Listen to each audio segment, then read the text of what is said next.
On disait déjà qu'à la fin des affrontements Est-Ouest, qui était un affrontement idéologique, on assisterait au règne de la pensée unique amené par le système de pensée néolibéral. Et d'aucuns ont imaginé aussi que la nature ayant horreur du vide, il faut toujours de la confrontation. C'est une loi de la dialectique où les oppositions permettent à la société d'avancer. Et donc, il est clair que s'il n'y a pas d'espace d'affrontement idéologique ou de pensée qui s'affrontent, parce que nous sommes dans un système de pensée unique, il va de soi que d'autres types de pensées émergent pour entretenir cette nécessité de confrontation, de pensée et d'idées. Et donc, c'est clair que la religion, quand on la prend en ce qui concerne l'Afrique, n'est pas forcément culturelle.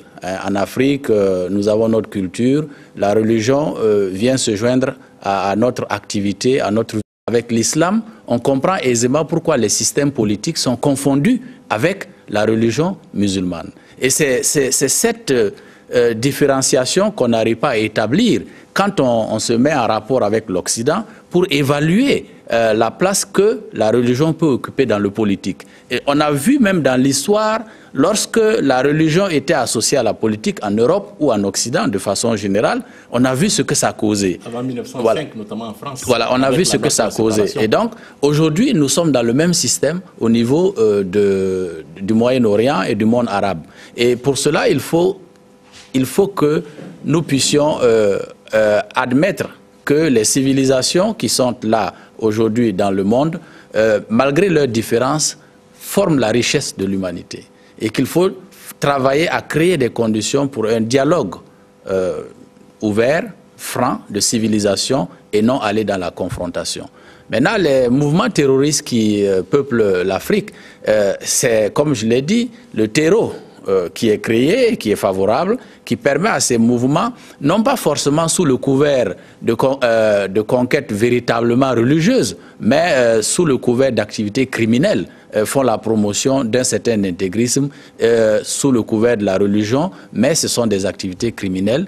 Et aujourd'hui, la situation sécuritaire dans laquelle le monde se trouve fait qu'il faut mutualiser les efforts pour combattre ses ennemis. On ne peut pas combattre isolément Boko Haram, on ne peut pas combattre isolément le Moujao, on ne peut pas combattre isolément l'État islamique. Il faut mutualiser les efforts, mais en gardant à l'esprit qu'il ne faut pas stigmatiser une communauté religieuse, il ne faut pas stigmatiser une civilisation, il ne faut pas stigmatiser un peuple. Je voudrais vous poser donc une dernière question, notamment sur l'acquittement de Uhuru Kenyatta. On va dire que la Cour pénale internationale a été pensée, en tout cas dans la perspective d'une nouvelle gouvernance mondiale de lutte contre l'impunité.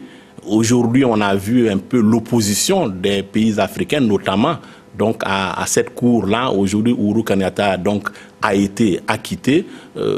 Jusqu'à présent, ce qui concerne notamment Laurent Gbagbo, rien n'est clairement défini, Blé Goudé non plus. Est-ce qu'aujourd'hui, en fin de compte, cette cour-là ne va pas, on va dire, vers un échec? Est-ce que la lutte contre l'impunité peut véritablement prospérer? Disons que nous, les Africains, nous formons le groupe régional le plus important parmi les États partis au statut de Rome. Et si nous sommes allés massivement à la Cour pénale internationale, c'est parce que probablement nous croyons en cette Cour pour la promotion d'une véritable justice internationale.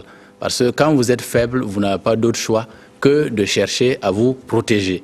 Et c'est ça qui explique que les Africains sont allés massivement vers cela. Mais on s'est rendu compte que la justice, elle ne doit pas être sélective. Une justice doit être une justice juste, qui s'attaque à tous les problèmes. Et ceux qui faisaient la promotion de cette justice internationale se sont trouvés eux-mêmes être ceux qui sont absents. Et c'est eux qui actionnent la Cour pénale internationale contre, en fait, des dirigeants qui sont africains en ignorant certains faits qui se produisent ça et là. Nous avons vu les massacres en Cisjordanie. Personne ne parle de traduire des autorités israélienne devant la Cour pénale internationale. Mais est-ce que ça justifie les massacres en Afrique? Ça ne justifie pas les massacres en Afrique. Mais sur le cas, par exemple, particulier du Kenya, il n'y avait pas une opposition de l'Afrique au fait que le dossier soit traité par la Cour pénale internationale. Il y avait une demande de flexibilité pour permettre à ces deux personnalités d'exercer leurs responsabilités. On a demandé, souvenez-vous qu'ils ont accepté volontairement d'aller répondre devant la Cour. Mais nous avons demandé à la Cour pénale de permettre que les dispositions constitutionnelles dans le pays fonctionnent. À savoir que la Constitution interdit à ces deux personnalités de s'absenter en même temps du territoire, ce qui est tout à fait normal. La Constitution leur interdit de s'absenter plus d'un certain délai du territoire parce qu'ils sont légitimement élus par le peuple kenyan. Donc nous avons demandé à la Cour d'examiner peut-être la possibilité de se délocaliser ou d'envoyer des bureaux sur le Kenya pour procéder aux auditions, de manière à ce qu'ils puissent se décharger de leurs responsabilités nationales. C'est ce débat qui n'a pas été bien expliqué aux Africains et on a eu l'impression que l'Union africaine s'opposait à la Cour et voulait empêcher la Cour de faire son travail. Sinon, on a des observations et des critiques à formuler sur le fonctionnement de la Cour de façon générale, mais nous croyons toujours en cette justice internationale. Merci à vous, ambassadeur Jean-Baptiste Natama. Je rappelle que vous êtes directeur de cabinet de la présidente de la Commission de l'Union africaine. Merci à vous également, Jérémy Sié Koulibaly, du desk international de la rédaction de la télévision du Burkina, d'être venu décrypter les faits de l'actualité internationale avec nous. Voilà, on s'arrête là pour cette rétrospective 2014 de l'actualité nationale et internationale. Merci à toutes les équipes rédactionnelles et techniques qui m'ont aidé à préparer et à vous présenter cette émission. Merci à vous également, chers téléspectateurs, pour votre attention et à l'année prochaine, Inch'Allah.